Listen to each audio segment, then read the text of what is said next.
نحمده ونصلي على رسوله الكريم أما بعد.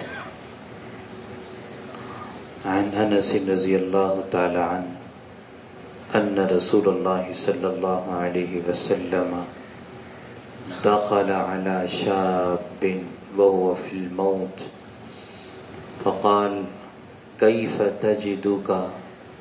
قال إني أخاف الله يا رسول الله، إني أرجو الله تعالى وأخاف ذنوبي. فقال رسول الله صلى الله عليه وسلم لا يجتمعان في قلب في هذا الموطن إلا أعطاه الله ما يرجو منه، أو كما قال سيدنا رسول الله صلى الله عليه وسلم. حضرت انس رضی اللہ تعالی عنہ سے روایت ہے، فرماتے ہیں کہ ایک مرتبہ رسول اللہ صلی اللہ علیہ وسلم ایک نوجوان کے پاس تشریف لائے اور وہ قریب الموت تھا، بس مرنے کے قریب تھا. تو نبی علیہ الصلوۃ والسلام نے اس سے پوچھا کیف تجدک، بھئی تم اپنے آپ کو کیسا پا رہے ہو، تمہاری ابھی کیا کیفیت ہے؟ تو وہ کہنے لگا یا رسول اللہ انی ارجو اللہ، میں اللہ سے رحمت کا امیدوار ہوں، وَأَخَافُ ذُنُوبِي، اور ساتھ ساتھ میں اپنے گناہوں سے بھی ڈر رہا ہوں. تو نبی علیہ الصلوۃ والسلام نے فرمایا کہ اس مرحلے میں یعنی موت کے وقت میں اللہ تعالی کسی دل میں دو باتیں جب جمع فرما دیتے ہیں تو وہ یہی ہوتی ہے، یعنی خوف اور امید.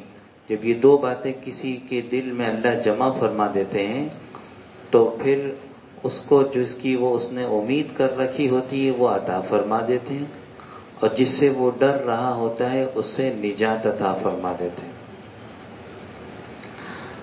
امید اور خوف یہ دو چیزوں کے مجموعے کا نام ایمان ہے. الایمان بین الخوف والرجاء، ایمان تو امید اور خوف کے درمیان کی چیز ہے. یعنی کہ بالکل انسان اللہ سے اتنا ڈر جائے کہ رحمت سے مایوس ہو جائے، یہ بھی بالکل پسند نہیں ہے. اور دوسری طرف اتنا رحمت سے امیدوار ہو جائے کہ ڈر بالکل ختم ہو، تو پھر اس صورت یہ بھی ٹھیک نہیں ہے، کیونکہ اس صورت میں پھر گناہوں پر جرت بہت ہو جاتی. اگر صرف رحمت کی امید ہو اور خوف نہ ہو ساتھ تو پھر گناہوں پر جرت ہوتی ہے، اور اگر صرف خوف ہو رحمت سے مایوسی ہو تو یہ بھی بالکل ناپسندیدہ عمل ہے. دونوں ساتھ ساتھ ہونی چاہیے. اب دیکھیں دونوں ساتھ ساتھ ہونی چاہیے، اس کی ایک مثال، کتنی خوبصورت مثال. حضرت عمر رضی اللہ تعالیٰ عنہ کا مشہور قول ہے، فرمایا کرتے تھے اگر کل قیامت کے دن یہ اعلان ہو جائے کہ سب کے سب جنت میں چلے جاؤ سوائے ایک کے، تو مجھے اپنے اعمال سے گناہوں سے خوف ہے کہ کہیں وہ ایک میں ہی نہ ہوں جو جنت میں جانے سے رہ جاؤں. اور اگر یہ اعلان ہو کہ سب کے سب جہنم میں چلے جائے ایک نہ جائے، تو مجھے اللہ کی رحمت والی ذات سے امید ہے کہ اللہ ہو سکتا ہے مجھے ہی بچا لیں. تو دونوں چیزیں ساتھ ساتھ ہونی چاہیے. اب ہمارے یہاں ہوتا یہ کہ یوں کہہ دیتے ہیں اللہ بڑا غفور الرحیم ہے، بہت بالکل اس میں کوئی شک نہیں ہے، اللہ غفور الرحیم ہے. لیکن یہ کہنے کا موقع کون سا ہے اور ہم کہتے کب ہیں؟ آج ہوتا ہے کہ انسان گناہ کرتا چلا جاتا ہے اور شیطان اس کے دماغ میں ڈالے رکھتا ہے کہ پریشان ہونے کی بات نہیں، وہ بڑے غفور الرحیم ذات ہے. حالانکہ گناہ کر کے اس کو غفور الرحیم کہنا یہ اس کی ذات پر جرت کرنا ہے، یہ بالکل غیر مناسب عمل ہے. غفور الرحیم کہنے کا موقع کون سا ہے؟ کہ جب انسان سے گناہ ہو اور پھر اس گناہ کے بعد توبہ کرے، ثم تاب من بعدہ واصلح فانہ غفور الرحیم. توبہ کرنے کے بعد پھر وہ یہ کہے کہ ہاں اللہ غفور الرحیم ہے، وہ میرے گناہوں کو معاف کر دے گا.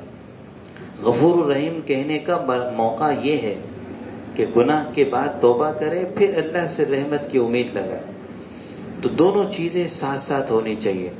اچھا، انسان کی زندگی کا ایک مرحلہ آتا ہے جوانی کا، جس میں خواہشات کا غلبہ ہوتا ہے، جس میں تمنائیں عروج پر ہوتی ہیں، قوہ مضبوط ہوتے ہیں.